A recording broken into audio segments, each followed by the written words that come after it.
ದೇವರ ವಾಕ್ಯ ನಿನ್ನಲ್ಲಿಲ್ಲ. Some people they have finished their spiritual life 10 years or 15 years or 20 years, not yet finished the one time Bible. ఒకసారిగానే ಒಂದು ಸಲ ಕೂಡ Bible ಅನ್ನು complete ಮಾಡಲಿಕ್ಕೆ ಜನರಿಗೆ ಆಗುತ್ತಾ ಇಲ್ಲ. My people are perishing lack of word. ನನ್ನ ಜನರು ಮಾತು ಇಲ್ಲದೆ ನಾಶವಾಗುತ್ತಾ ಇದ್ದಾರೆ.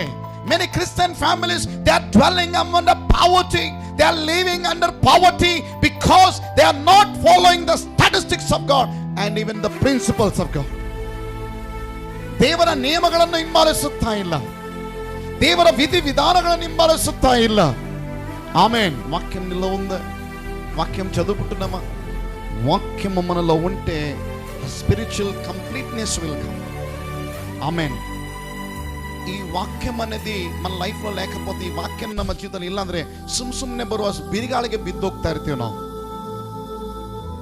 ಸುಮ್ಮನೆ ಬರುವ ಬಿರುಗಾಳಿಗೆ ನಾವು ಬಿದ್ದೋಗ್ತೀವಿ ನಾವು.